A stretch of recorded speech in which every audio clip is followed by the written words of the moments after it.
at BC football game. Syracuse and Boston College have a rivalry where they have faced off against each other for a span that goes back 100 years. That's right, folks. 100 years ago was the first game ever played between BC and Syracuse. That game was played in Syracuse, New York, and it was a 10-0 victory by the Syracuse Orange back on October 18th of 1924. So this rivalry spans 100 years. This is the 58th game played between the two teams in 100 years. Syracuse owning a record of 34-23 coming into this matchup on the road at Boston College in Massachusetts today. So Syracuse having the overall record in their favor, but with a 34-23 record in the last 10 games played between these two teams, Syracuse and Boston College, on the football field,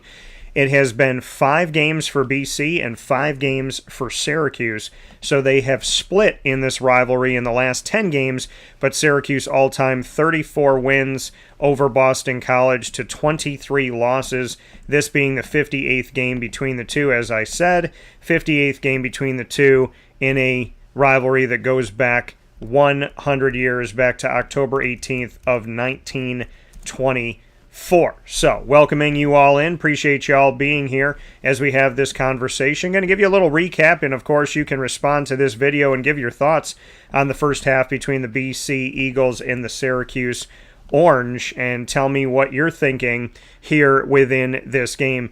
BC is 4-4 overall. They are 1-3 inside of the ACC. Syracuse is 6-2 overall, already bowl eligible, and 3-2 in ACC play. And so as we take a look at this game, this is how it's all gone down as we take a look back at the first half of this matchup and how the Syracuse Orange and BC Eagles got to where they are, which is a 14-14 tie.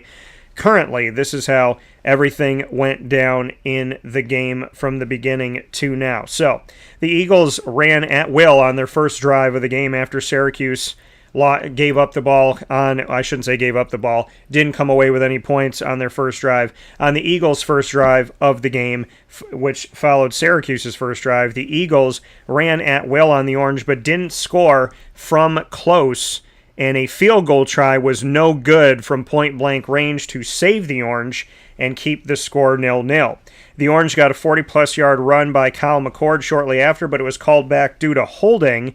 BC would mess up a punt after that on their second drive, with a punt only going 25 yards to the Orange 35. Davion Crouch forced a fumble by LaQuint Allen Jr. after LaQuint had a 6-yard gain, and Quintavious Hutchins, who was all over the Orange in the first half, recovered the ball at the Orange 42-yard line.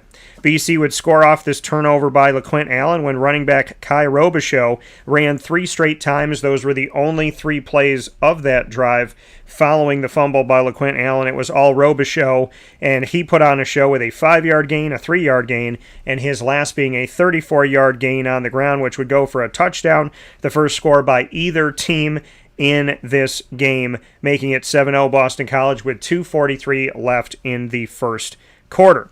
Darrell Gill Jr., wide receiver for the Syracuse Orange, saved the 4th drive of the game for Syracuse, grabbing a pass from quarterback Kyle McCord on 3rd and 21 for a 38-yard gain and a first down, but nonetheless, Syracuse would not score on this drive, and Syracuse would ultimately go 4 drives in this game without a score. So unfortunately for the Syracuse Orange, 4 drives in the first quarter, no points. There was 1 second left on the clock after their 4th drive, and then we would go into the second quarter with the score of BC leading Syracuse 7-0.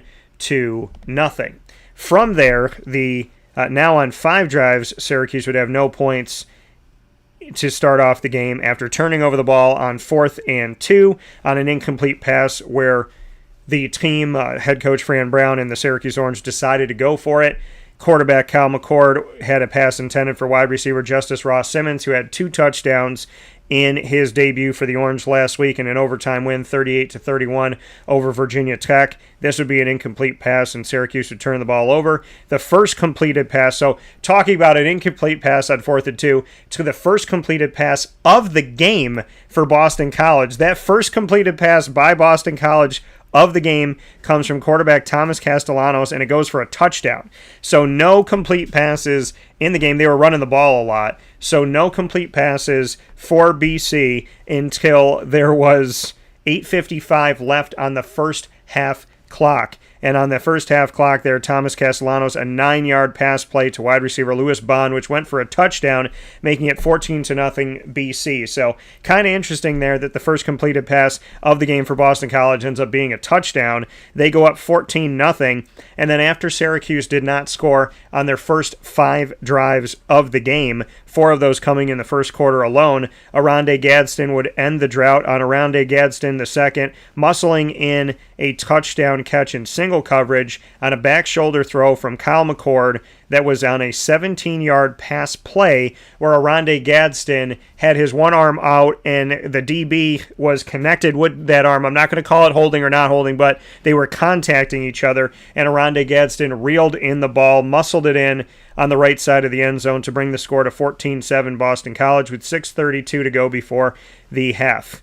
Then we saw the playground Kyle McCord that head coach Fran Brown spoke about earlier on in the season, going into the season in fall camp, when Kyle McCord had a keeper that went for 29 yards after his 40-plus yarder was called back earlier in the first half due to holding. He has a 29-yard play that he keeps the ball on the ground and gets to the BC 38. And then the officials, I've never heard this before in my life of covering sports for 21 years, quote, the officials were not in position to officiate is what one of the officials said.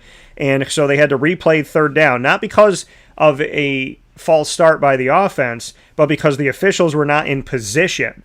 Never heard that before in my life. Syracuse would score on that drive, though, on a 6-play drive, scoring on a 3-yard run by running back LaQuint Allen Jr. to tie the game 14-14 with 2:10 before half. So after the team did not score on their first 5 drives, they scored twice in 4 minutes and 22 seconds. And Syracuse cornerback Jaden Bellamy would intercept BC quarterback Thomas Castellanos at the Syracuse 47 with 1:24 to go before half, preventing any opportunity at BC to get some points on the board. Syracuse's Hail Mary would fall incomplete, and the score is 14-14 at the half. I bring you to the second half now, and stay connected to us on Facebook at WakeUpCallDT, X at CallDT, and Instagram at WakeUpCall_DT. God bless, no stress, do your best, and enjoy the second half. Syracuse-BC rivalry, 100 years in the making.